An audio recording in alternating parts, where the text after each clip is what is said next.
हरे कृष्णा। आप सभी लोगों का स्वागत है आज के सेशन में। तो इस हम पढ़ रहे हैं कृष्ण लीला बुक। तो पहले मंगलाचरण से आरंभ करेंगे।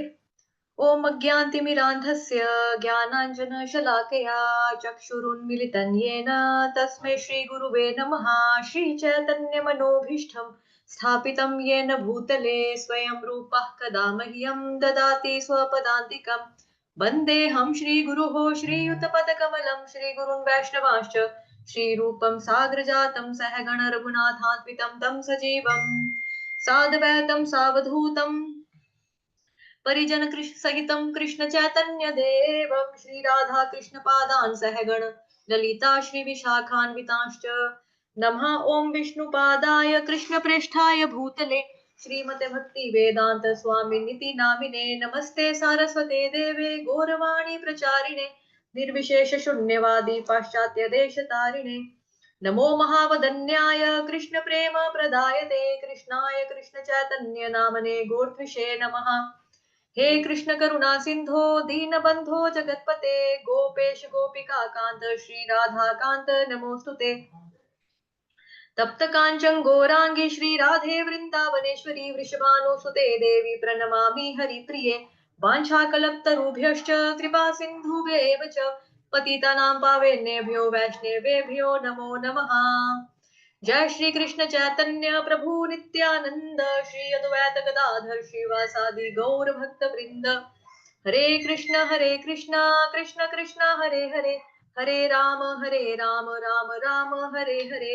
हरे कृष्ण कृष्ण कृष्ण हरे हरे हरे राम राम राम हरे हरे। हरे कृष्ण कृष्ण कृष्ण हरे हरे हरे राम राम राम हरे हरे। हरे कृष्णा। आप सभी लोगों का स्वागत है आज के सत्र में सेशन में। हम पढ़ रहे हैं श्री कृष्ण लीला बुक और 8 अध्याय जो है वो हम कंप्लीट कर चुके हैं। आज हम पढ़ने जा रहे हैं 9th चैप्टर 9वां अध्याय, जिसका शीर्षक है माता यशोदा द्वारा कृष्ण को बांधा जाना। इसके बारे में हमने ऑलरेडी दामोदर लीला में पढ़ा था, दामोदराष्टकम में पढ़ा था, है ना, अच्छे से। तो किस किस को याद है? विनीता माता जी को। माता जी। हरे कृष्णा। तो ऐसा ही थोड़ा सा आनंद आने वाला है। तो पढ़ते हैं। कौन पढ़ना चाहता है आप में से? हैंड रेस कर सकता है रीड करने के लिए जो शुरू करना चाहता है। निवेदिता माता जी ने, ओके। मैंने आपको, आप अनम्यूट हो, अपने आप को अनम्यूट करके पढ़ सकते हो। हरे कृष्ण। हरे कृष्ण। एक बार अपनी दासी को कोई दूसरा कार्य करते देखकर माता यशोदा स्वयं दही मथने लगी। दही मंथन करते समय वे कृष्ण की बाल लीलाएं गुनगुनाने और अपने पुत्र के विषय में सोच सोच कर आनंदित होने लगी। दही मथते समय उनकी साड़ी का सिरा दृढ़तापूर्वक लिपटा था और जब वे दोनों हाथों से परिश्रम पूर्वक दही मथने के कारण दही मथ रही थी, तो उत्कट पुत्र प्रेम के कारण उनके स्तनों से, जो दोनों हाथों से परिश्रम पूर्वक दही मथने के कारण हिल रहे थे, दूध चूने लगा। उनके हाथ की चूड़ियां तथा कंगन एक दूसरे का स्पर्श करने के कारण रुंझुन कर रहे थे। उनके कर्णाभूषण तथा स्तन हिल रहे थे। उनके मुखमंडल पर पसीने की बूंदें थीं और शीश की पुष्पमाला इधर उधर बिखर गई थी। इस अनूठे दृश्य के समक्ष भगवान कृष्ण बाल रूप में प्रकट हुए। वे भूखे थे और अपनी माँ के दुलार को बढ़ाने के लिए वे चाहते चाहते थे कि माता दही मथना बंद कर दे। उन्होंने संकेत किया कि माँ का पहला कार्य दूध पिलाना था और दही मथना बाद का कार्य था। यशोदा ने अपने पुत्र को गोदी में उठा लिया और उसके मुख में अपना स्तन दे दिया। जब कृष्ण दूध पी रहे थे, तो माता हंस हंस कर अपने पुत्र के मुख की सुंदरता निहारती जा रही थी। अकस्मात आग पर चढ़ा हुआ दूध उफनने लगा। दूध को गिरने से बचाने के लिए यशोदा तुरंत ही कृष्ण को एक ओर बिठाकर चूल्हे के पास गई। माँ द्वारा इस प्रकार छोड़े जाने के कारण कृष्ण अत्यंत क्रुद्ध हुए, जिससे उनके होठ तथा नेत्र लाल हो गए। उन्होंने अपने दांत तथा होठ बंद कर लिए और हाथ में एक कंकड़ी लेकर तुरंत माखन की मटकी फोड़ डाली। उन्होंने उसमें से मक्खन निकाल लिया और आंखों में कृत्रिम आंसू भरकर वे एकांत में जाकर मक्खन खाने लगे। इस बीच यशोदा कढ़ाई से उफनते दूध को ठीक करके पुनः मथने के स्थान पर लौट आई। उन्होंने उस टूटी मटकी को देखा जिसमें दही रखा था। क्योंकि उन्हें अपना पुत्र नहीं दिखाई दिया, अतः वे समझ गई कि यह कार्य उसी का है। वे हंसने लगी और सोचने लगी, बालक बहुत चतुर है, मटकी तोड़कर इस स्थान से दंड के भय से चला गया है। चारों ओर ढूंढने के बाद उन्होंने उसे लकड़ी के एक उल्टे रखे बड़े मुसल पर बैठा पाया। एक छत से टंगे झूले पर लटके एक टीके से मक्खन निकाल निकाल कर बंदरों को खिला रहे थे। उन्होंने देखा कि कृष्ण अपने नटखट स्वभाव के कारण उनसे डर कर इधर उधर देख रहा है। अपने पुत्र को इस तरह व्यस्त देखकर वे चुपचाप पीछे से आई, किंतु कृष्ण ने तुरंत ही देख लिया कि उनकी माता हाथ में छड़ी लेकर उनकी ओर आ रही है। अतः वे तुरंत मुसल से उतरकर डर के मारे भाग चले। माता यशोदा उन श्री भगवान को पकड़ने के लिए घर के चारों कोनों में पीछा करती रही, जिन तक बड़े बड़े योगी भी ध्यान द्वारा नहीं पहुंच पाते थे। दूसरे शब्दों में योगियों तथा चिंतकों द्वारा पकड़ में न आने वाले भगवान श्री कृष्ण यशोदा माता जैसी महान भक्त के साथ एक शिशु की भांति खिलवाड़ कर रहे थे। किंतु माता यशोदा अपनी पतली कमर तथा भारी शरीर के कारण तेज दौड़ने वाले बालक को सरलता से न पकड़ पाई। फिर वे यथासंभव तेजी से उसका पीछा करने लगी। उनकी केश राशि शिथिल पड़ गई और केश पर लगा फूल पृथ्वी पर गिर पड़ा। यद्यपि वे थक गई थी, किंतु जिस भांति वे नटखट बालक तक पहुंच गई और उन्होंने उसे पकड़ लिया। जब कृष्ण पकड़े गए तो वे रुआंसे हो गए। वे अपनी आंखें हाथों से मलने लगे, जिनमें काली काजल लगा हुआ था। बालक ने अपने पास खड़ी हरे कृष्णा माता जी, अब ईश्वरी प्रभु जी पढ़ेंगे आगे से, ठीक है? प्रभु जी आप यहाँ से पढ़ोगे, बालक ने अपने पास खड़ी, ठीक है? हरे कृष्ण। हरे कृष्णा। थैंक यू माता जी आपका। निवेदिता माता जी के लिए हरि बोल। हरे कृष्णा अश्विनी प्रभु जी, मेरी साइड से तो अनम्यूट हो आप। हरे कृष्णा माता जी। हरे कृष्णा। आई थिंक वो आप हरे कृष्ण तो मैं अभी असमर्थ हूँ पढ़ने में। बालक ने अपने पास पकड़ी। खुशबू माता जी ने हैंड रेस किया था। खुशबू माता जी आपकी टर्न, आप पढ़ लो। बालक ने अपने पास खड़ी अपनी माता के मुख को देखा और भय के कारण उनकी आंखें बेचैन हो उठी। माता यशोदा यह समझ रही थी कि कृष्ण वृथा ही डरे हुए हैं और वे उसके लाभ के लिए उसका डर दूर करना चाह रही थी। अपने पुत्र की सर्वाधिक है तो स्नेही माता यशोदा सोचने लगी, यदि यह बालक मुझसे अत्यधिक डर गया तो उससे कहीं कुछ हो न जाए। तब यशोदा ने छड़ी फेंक दी। उसे दंड देने के कारण उन्होंने रस्सी से उनके दोनों हाथ बांधने की ठानी। वे नहीं जान पाई कि श्री भगवान को बांध पाना उसके लिए असंभव था। माता सोच रही थी कि कृष्ण छोटा सा शिशु है। वे यह नहीं जान पाई कि यह बालक अनंत है, जिसका न तो अभ्यंतर है, न ब्रह्म, न आदि और न अंत। वे असीम तथा सर्वव्यापी है। निसंदेह वह ही यह संपूर्ण दृश्य जगत है। फिर भी यशोदा जी कृष्ण को अपना नन्हा मुन्ना ही समझ रही थी। यद्यपि वे समस्त इंद्रियों की पहुंच के बाहर है, तो भी वे उन्हें काष्ठ के उखल से बांधने का प्रयत्न कर रही थी। किंतु जब वे उन्हें बांधने लगी तो रस्सी 2 इंच छोटी पड़ गई। उन्होंने घर से और रस्सी एकत्र की, उसमें जोड़ा। जब भी रस्सी उतनी ही छोटी पड़ी। इस प्रकार कृष्णा माता जी आपकी साइड से शोर हो रहा है, कोई और पढ़ना चाहता है? हरे कृष्णा। चंदन प्रभु जी प्लीज अननेसेसरी अपने आप को म्यूट करके क्योस नहीं क्रिएट कीजिए, ठीक है, क्लास में डिस्टरबेंस होती है। ओके, और कौन पढ़ना चाहता है? आई मैं थिंक पढ़ती हूँ माता जी। और आप, हाँ जी माता जी, गीता माता जी आप पढ़िए। हरे कहाँ से पढ़ूं? इस प्रकार, हाँ जी, इस प्रकार घर की हाँ, सारी इस प्रकार उन्होंने घर की सारी रस्सियां जोड़ डाली, किंतु जब अंतिम गांठ लगाई तब भी वह 2 इंच छोटी निकली। माता यशोदा हंस रही थी, किंतु किस्मत थी कि यह सब क्या हो रहा है।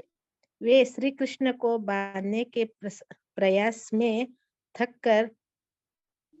कर चूर हो गई।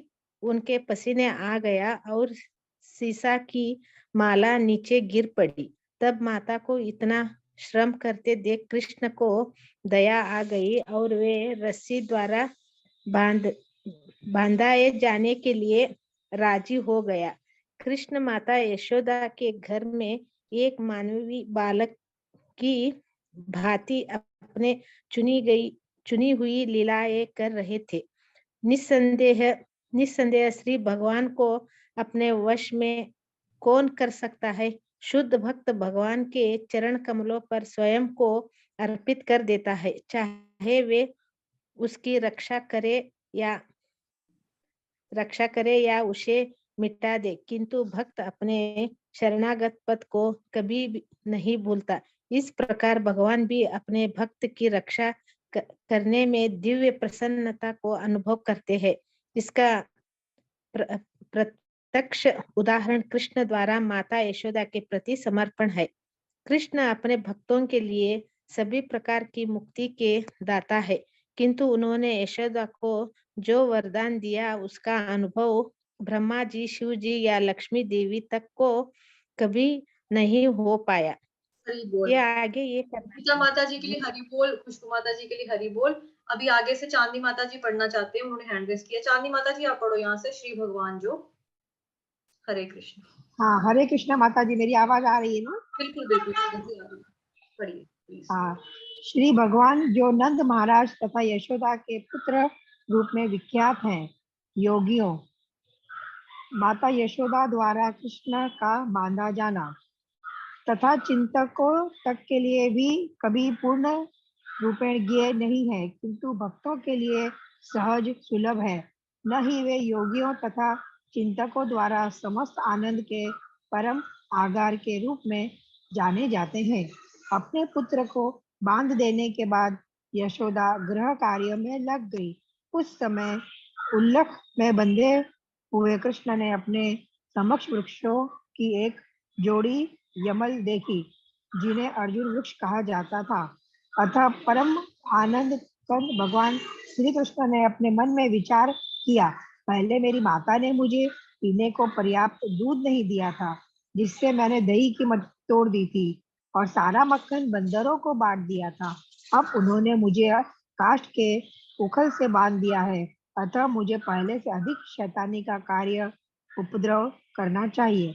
अतः उन्होंने अत्यंत ऊंचे अर्जुन वृक्षों की जोड़ी को धराशायी करने का विचार किया। अर्जुन वृक्षों की इस जोड़ी के पीछे एक इतिहास है। अपने पूर्व जन्म में ये वृक्ष कुबेर के पुत्र रूप में मानव शरीर धारण करके उत्पन्न हुए थे और इनके नाम नल, कुंवर और मणिग्रीव थे। सौभाग्यवश इन पर भगवान की दृष्टि पड़ी। अपने पूर्व जन्म में इन्हें नारद ऋषि ने शाप दिया था, क्योंकि ये मद में चूर होकर अपना कर्तव्य भूल गए थे। किंतु नारद मुनि ने शाप के साथ यह वर भी दिया था कि कृष्ण भगवान के दर्शन प्राप्त करने से उनका उद्धार हो सकेगा। यह कथा अगले अध्याय में दी गई है। इस प्रकार लीला पुरुषोत्तम भगवान श्री कृष्ण के अंतर्गत माता यशोदा द्वारा कृष्ण का बांधा जाना नामक नवे अध्याय का भक्ति वेदांत तात्पर्य पूर्ण हुआ। हरे कृष्णा माता जी। कृष्णा माता जी, थैंक यू। माता जी के लिए हरि बोल। वनीता माता जी ने मैसेज किया है। हाँ माता जी आप पढ़ सकते हैं। जी माता जी। हरे कृष्ण। नलकूबर तथा मणिग्रीव का उद्धार। यहाँ पर नलकूबर तथा मणिग्रीव के शापित होने और नारद ऋषि की परम इच्छा से उनके कृष्ण द्वारा उद्धार की कथा का वर्णन किया गया है। नलकूबर तथा मणिग्रीव नामक दोनों महान देवता भगवान शिव के परम भक्त एवं देवताओं के कोषपाल कुबेर के पुत्र थे। भगवान शिव की कृपा से कुबेर के भौतिक ऐश्वर्य का वारा पार न था। जिस तरह धनी व्यक्ति के पुत्र प्राय मदिरा तथा कामिनियों के प्रति आसक्त हो जाते हैं, उसी तरह कुबेर के ये दोनों पुत्र भी मदिरा तथा मैथुन के शिकार थे।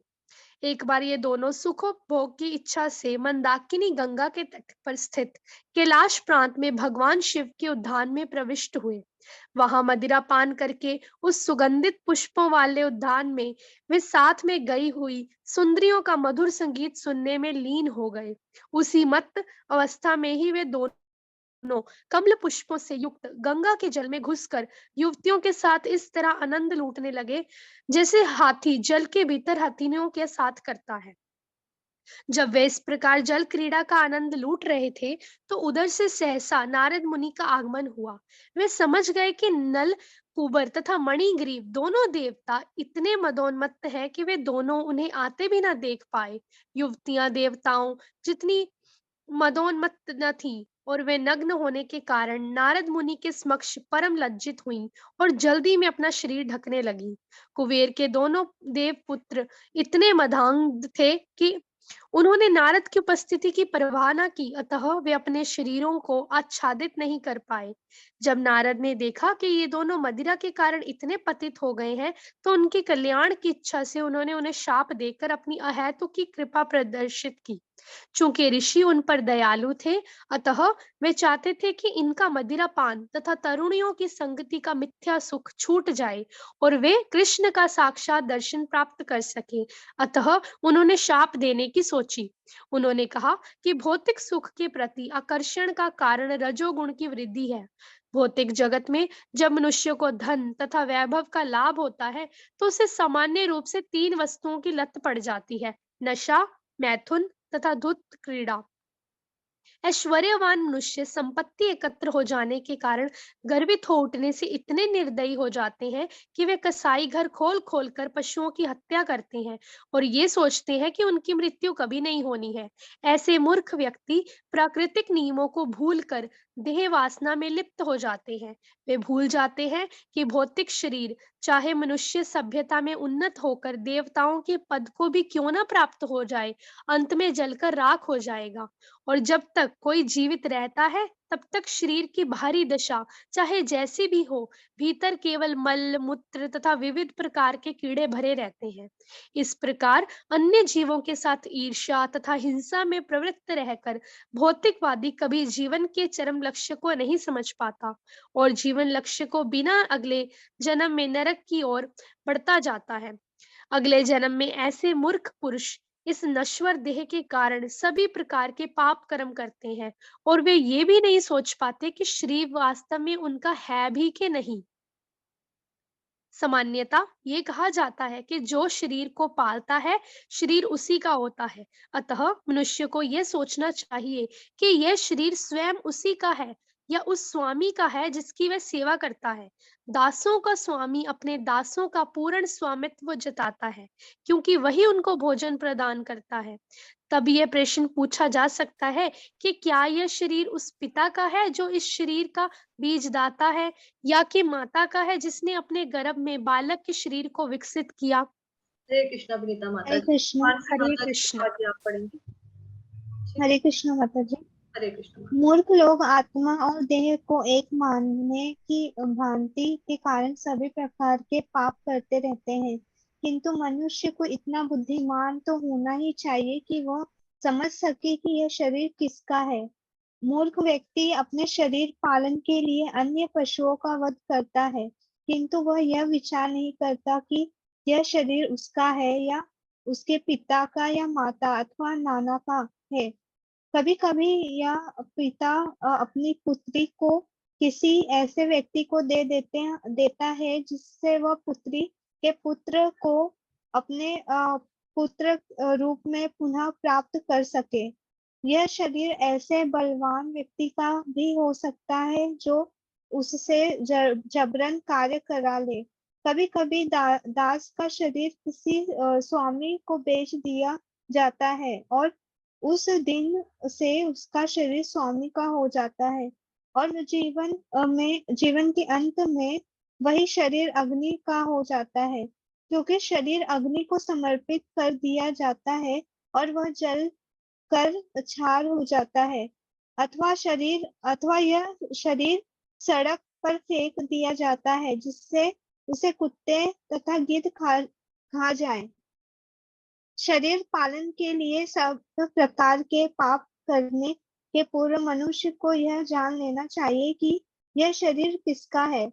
अंतः तो गत्वा यही निष्कर्ष निकलता है कि शरीर भौतिक प्रकृति का प्रतिफल है और अंत में यह प्रकृति में ही मिल जाता है। अतः निष्कर्ष यही निकलता है कि शरीर प्रकृति का ही है। मनुष्य को भूल कर भी यह नहीं सोचना चाहिए कि यह शरीर उसका है। झूठा सत्व जानने के लिए भला मनुष्य हत्या में क्यों प्रवृत्त हो। शरीर पालन के लिए वह निर्दोष पशुओं का वध क्यों करे। जब मनुष्य ऐश्वर्य की झूठी प्रतिष्ठा में पागल होता है तो वह किसी प्रकार के नैतिक उद्देश्य की परवाह न करके मदिरा प्रमदा तथा पशुवध में प्रवृत्त हो जाता है। ऐसी स्थिति में गरीबी का मारा पुरुष ज्यादा अच्छा होता है, क्योंकि गरीब व्यक्ति अपने आप को अन्य जीवों के परिप्रेक्ष्य में सोचता है। एक गरीब व्यक्ति प्राय अन्य जीवों को हानि नहीं पहुंचाना चाहता, क्योंकि वह सरलता से समझ सकता है कि जब उसे कोई घाव पहुंचाता है तो उसे पीड़ा होती है। अतः नारद ऋषि ने सोचा कि चूंकि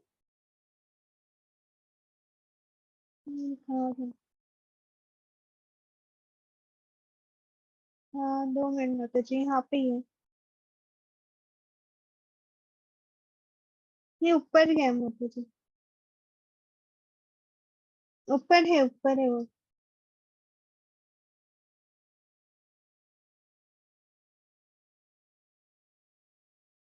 हाँ बस। एक गरीब व्यक्ति प्राय अन्य जीवों को हानि नहीं पहुंचाना चाहता, क्योंकि वह सरलता से समझ सकता है कि जब उसे कोई घाव पहुंचाता है तो उसे पीड़ा होती है। अतः नारद ऋषि ने सोचा कि चूंकि नल कुबेर तथा मणिग्रीव नामक दोनों देवता झूठी प्रतिमा से अंधे हैं, अतः उन्हें ऐश्वर्यहीन अवस्था में रख दिया जाए। जा तन लगे सोई तन जाए।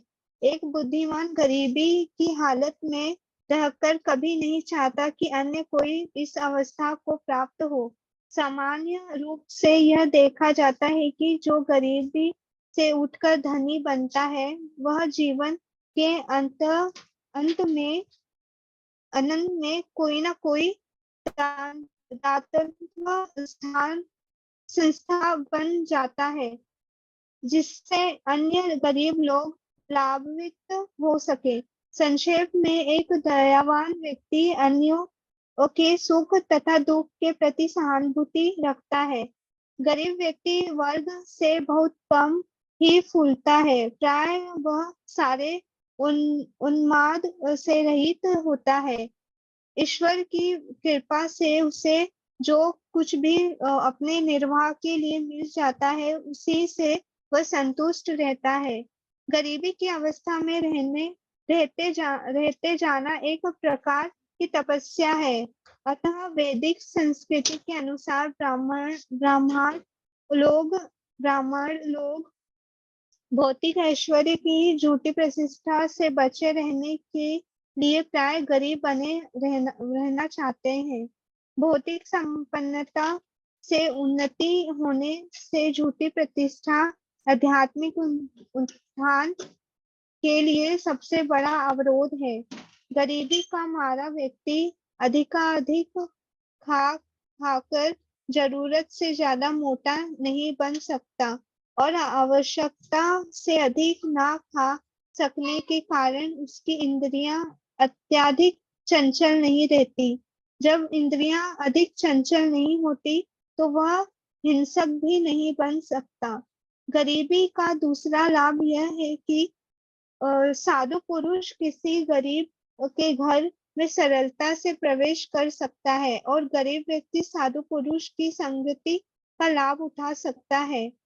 अधिक ऐश्वर्यवान व्यक्ति किसी को अपने घर में नहीं घुसने देता, अतः साधु पुरुष उसके घर में नहीं जा सकता।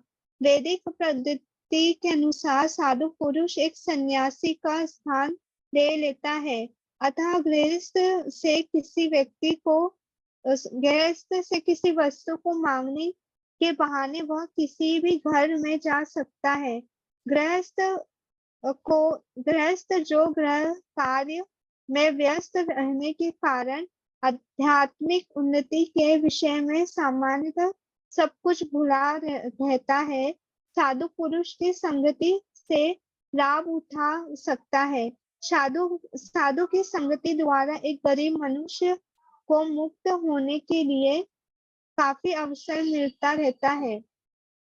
यदि लोग साधु पुरुष तथा भगवत भक्तों की संगति से वंचित रहकर भौतिक ऐश्वर्य तथा झूठी प्रतिष्ठा से फूले रहें तो इससे क्या लाभ।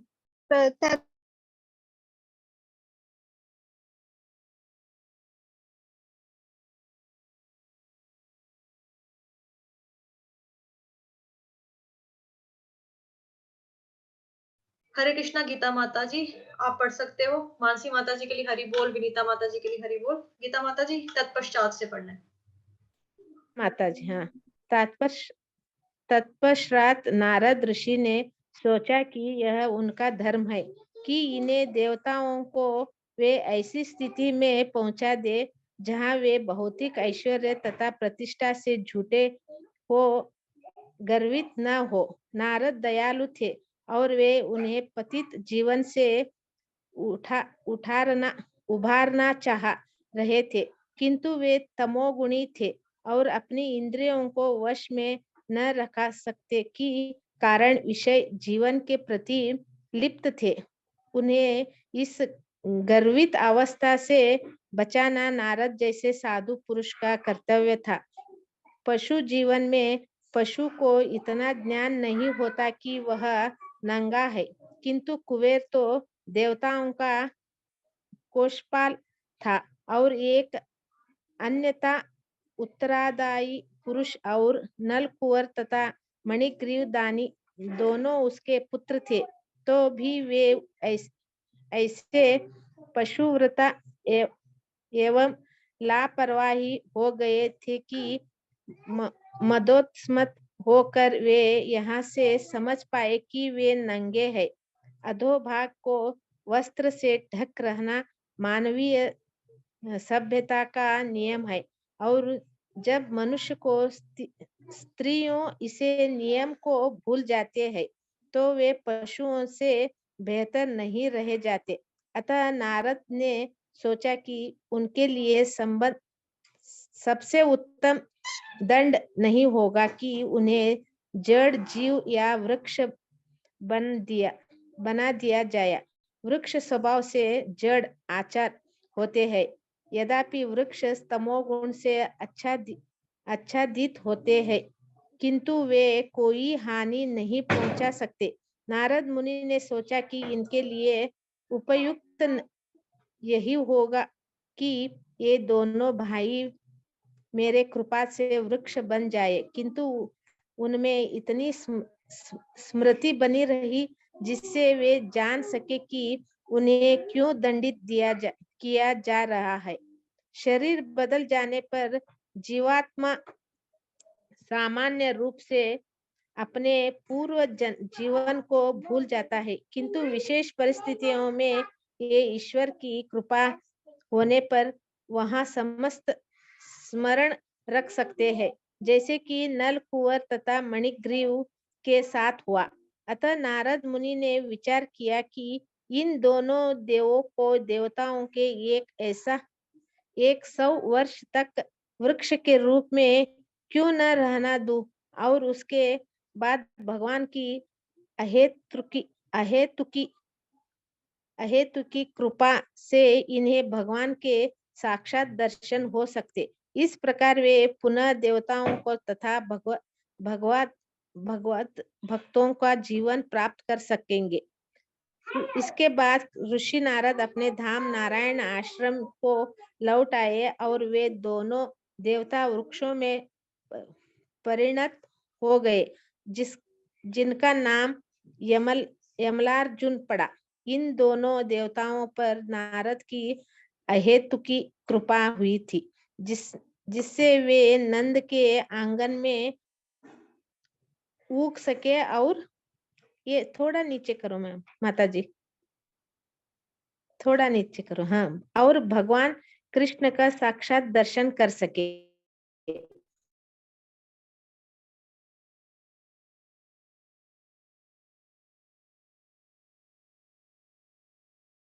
हरे कृष्णा। गीता माता जी आवाज आनी बंद होगी आपका। यद्यपि बालक कृष्ण की उल्लक में बांधे थे, भविष्यवाणी को लिए यमला वृक्ष की ओर बढ़ते गए। भगवान कृष्ण को ज्ञात था कि नारद उनके परम भक्त है और उनके समक्ष खड़े यमलार्जुन वृक्ष वास्तव में कुबेर की पुत्र है। उन्होंने सोचा, अब मुझे अपने परम भक्त नारद के वचन को पूरा करना चाहिए। अतः वे इन दोनों वृक्ष के बीच में मार्ग से आगे जाने लगे। यद्यपि वे स्वयं उसे मार्ग से आगे निकल गए, किंतु काष्ठ का उखला बड़ा होने के कारण दोनों वृक्ष के बीच फंस गया। इस अवसर का लाभ उठाकर श्री कृष्ण उल्लक से बांधी रस्सी को जोर से खींचते रहे। जो ही उन्होंने बल लगाकर रस्सी खींच, यही दोनों वृक्ष घड़ तथा शांखलों समेत घम से पृथ्वी पर गिर पड़े। इन गिरे टूटे वृक्षों में से अग्नि की समान प्रज्वलित 2 महापुरुष प्रकट हुए। उनकी उपस्थितियों से सारे दिशाएं प्रकाशित हो उठी। वे दोनों विशुद्ध पुरुष बालक कृष्ण के समक्ष उपस्थित हुए और प्रणाम करने के लिए ढककर इस प्रकार स्तुति करने लगे। हे कृष्ण, आप हरे कृष्णा माता जी, यहाँ से मैं पढ़ लेती हूँ। झुककर इस प्रकार स्तुति करने लगे। हे कृष्ण, आप आदि भगवान तथा योगेश्वर हैं। विद्वान ब्राह्मण जानते हैं कि आप यह दृश्य जगत आपकी उन शक्तियों का विस्तार है जो कभी प्रकट होती हैं और कभी अप्रकट रहती हैं। आप समस्त प्राणियों के जीवन, शरीर तथा इंद्रियों के आदि दाता हैं। आप शाश्वत ईश्वर भगवान विष्णु हैं, जो सर्वव्यापी हैं तथा प्रत्येक वस्तु के शाश्वत नियामक और नित्यकाल हैं। आप इस दृश्य जगत के मूल स्रोत हैं, जो प्रकृति के तीनों गुणों सतो रजो तमस के अधीन कार्य कर रहा है। आप नाना रूपधारी प्राणियों में परमात्मा रूप में निवास करते हैं और आप भली भांति जानते हैं कि उनके शरीरों तथा मनों के भीतर क्या हो रहा है। अतः आप समस्त जीवात्माओं के समस्त कार्यों के श्रेष्ठ निर्देशक हैं। यद्यपि आप माया के गुणों के वशीभूत वस्तुओं के बीच रहते हैं, किंतु आप ऐसे कलुषित गुणों से प्रभावित नहीं होते। भौतिक गुणों से वशीभूत होकर कोई भी आपके दिव्य गुणों को समझ नहीं सकता, क्योंकि वे सृष्टि की उत्पत्ति से पहले विद्यमान थे। अतः आप पर ब्रह्मा कहलाते हैं, जो अपनी अंतरंगा शक्तियों के कारण महिमा मंडित हैं। हे भगवान वासुदेव, हम आपके चरण कमलों में सादर नमस्कार करते हैं। इस संसार में आप नाना अवतारों के द्वारा ही जाने जाते हैं। यद्यपि आप विभिन्न शरीर धारण करते रहते हैं, किंतु ये शरीर इस भौतिक सृष्टि के अंग स्वरूप नहीं होते। ये शरीर असीम ऐश्वर्य, बल, सौंदर्य, यश, बुद्धि तथा त्याग की दिव्य शक्तियों से पूरित रहते हैं। इस संसार में शरीर तथा शरीरी में अंतर होता है, किंतु आप अपने मूल आध्यात्मिक शरीर में प्रकट होते रहते हैं। अतः आपके लिए ऐसा भेद नहीं रहता। जब आप प्रकट होते हैं तो आपके असामान्य कार्य सूचित करते हैं कि आप श्री भगवान हैं। ऐसे असामान्य कार्य करना इस जगत में रहने वाले किसी भी प्राणी के लिए संभव नहीं। आप परम भगवान जीवों के जन्म, मृत्यु तथा मुक्ति के कारण है और आप सभी अंशों से पूर्ण हैं। आप किसी को कोई भी वर दे सकते हैं। हे भगवान, हे भाग्य के कल्याण स्वरूप, हम आपको सादर नमस्कार करते हैं। आप सर्वव्यापी शांति दाता तथा यदुवंश के परम पुरुष हैं। हे प्रभु, हमारे पिता कुबेर आपके दास हैं। इसी तरह ऋषि नारद भी आपके सेवक हैं और यह उन्हीं की कृपा है कि हमें आपके साक्षात दर्शन हो सके हैं। अतः हम आपसे प्रार्थना करते हैं कि हम आपकी ही महिमा का कथन करते हैं तथा आपके दिव्य कार्यकलापों का श्रवण करते हुए आपकी दिव्य प्रेमा भक्ति में लगे रहें। हमारे हाथ तथा अन्य अंग आपकी सेवा में रत रहे और हमारे मन तथा आपके चरण कमलों में केंद्रित रहे और हमारे सिर आपके सर्वव्यापक विराट स्वरूप के समक्ष सदा नत रहे। यहीं तक रखेंगे क्योंकि 1 मिनट ही बचा है अभी, तो सत्संग करते हैं थोड़ा सा। प्लीज कल की तरह नहीं करेंगे, पहले आप सुनेंगे, उसके बाद आप पीछे पीछे फॉलो करेंगे। ठीक, साथ में नहीं गाएंगे, जब माता जी गा देंगी उसके बाद आप लोग गाएंगे। ठीक है विनीता माता जी, जय राधा माधव। हरे कृष्ण, शुरू कीजिए जी। श्री श्री राधा माधव की जय। जगत गुरु श्रीला प्रभुपाद जी की जय। जयो राधा माधव जय कुंज बिहारी, जय जय राधा माधव जय जय कुंज कुंज बिहारी, बिहारी। जय राधा माधव जय कुंज बिहारी, जय राधा माधव माधव जय जय कुंज कुंज बिहारी, बिहारी। जय गोपी जन वल्लभ गिरिवर धारी। सभी गाओ। जय गोपी गोपी जन जन वल्लभ वल्लभ गिरिवर गिरिवर धारी, धारी।